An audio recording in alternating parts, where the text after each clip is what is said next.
Umr shunaqa juda ham tez o'tar ekan, ayniqsa e'tibor beryapsizlarmi? Juda ham tez o'tyapti vaqt. Hayron qolyapmiz. Biz jumani e'tibordan olganimiz uchun darhol juma kelib qolyapti-da.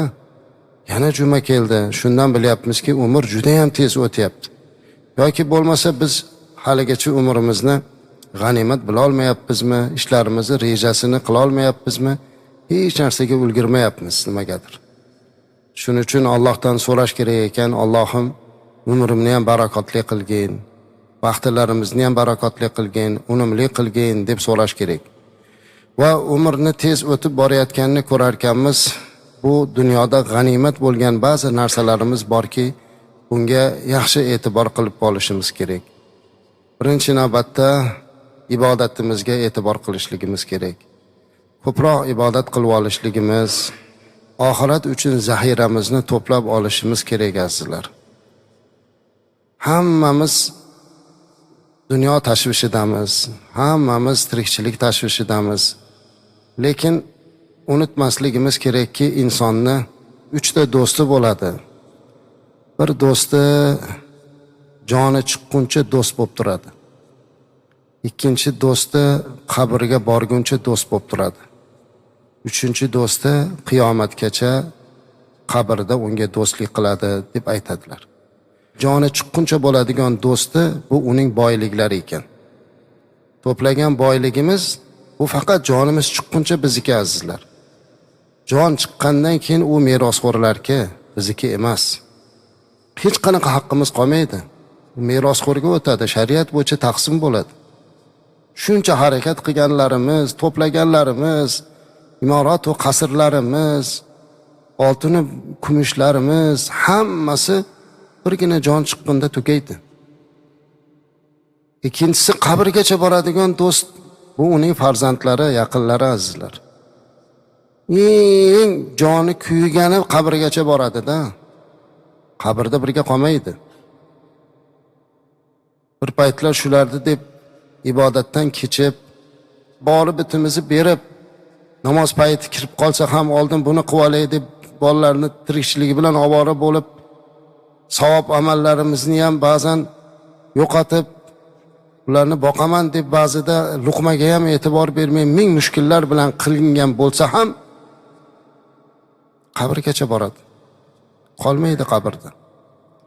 Ammo qabrda ham bizga do'stlik qiladigan, yonimizda turadigan bu bizni qilgan yaxshi amallarimiz azizlar. Ibodatimiz, namozlarimiz, qilgan yaxshiliklarimiz mana shu bizga qabrda munis bo'ladi. Bizga do'st bo'ladi, rafiq bo'ladi. Shuning uchun ham ulamolar aytadi-da, yaxshi, dunyo ham yaxshi, farzandlar hammasi yaxshi, lekin o'sha qabrda siz bilan hamroh bo'ladigan do'stni ham ko'paytirishni o'ylab qo'ying deydilar. Qancha do'st orttiryapmiz u yoq uchun? Nima qila oldik? Har kuni agar inson o'ziga o'zi savol bersa edi, men bugun nima qildim? Amal daftarimga nima yozdirdim deb. Har kunimiz hisobi bor. Kunimiz yozilyapti, savob amalimiz ham yozilyapti, gunoh amalimiz ham yozilyapti. Go'yoki o'lmaydigandek, go'yoki bilmaydigandek yuribmizda. Shunday ulug'lar bo'lgan ekanki, kotibni o'tkazib qo'yib, qani sen daftaringni och deb ikkita kotibni o'tkazib, birlariga qilgan yaxshi amalimni aytaman, birlariga gunohimni aytaman, yoz, keyin taroziga qo'yaman deb bor haqiqatni aytib dod deb yig'lagan ekan, chunki gunohi ko'p chiqavergan ekan. Sarhisob qilish kerak ekan. Biz ham bir o'tirib o'zimiz bir sarhisob qilishimiz kerak ba'zan azizlar. Chunki tashqaridan hammamiz bir-birimizni nimaligini bilmaydi. Har kim o'zi biladi, Alloh biladi. Va mana shu odam juda taqvoli, mana shu odam juda zo'r amallar qiladi deb o'ylashimiz mumkin, lekin qalbidan nima bo'layotganini har kim o'zi biladi. O'zidan boshqa hech kim uni tanimaydi. O'shuning uchun o'zini o'zi imtihon qilish kerak. Biz odatda boshqalarni imtihon qilish bilan ovora bo'lamiz-da. Boshqalarning amalini o'lchaymiz. U nima qilyapti ekan deymiz. Bu yuribdi, balkim bizni ko'zimizga shunaqa ko'rinayotgandir. U bizdan ko'ra ko'proq ibodat, ko'proq xayrli ishlarni qilayotgandir. Qayerdan bilamiz?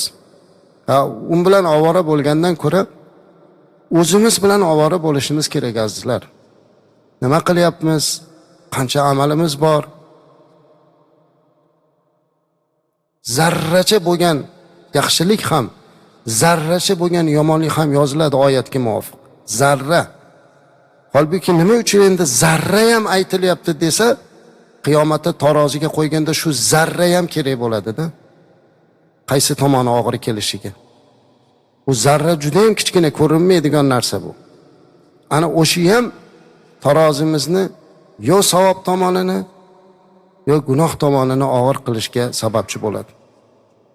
Shuning uchun ham har bir kunimizni g'animat bilishimiz kerak.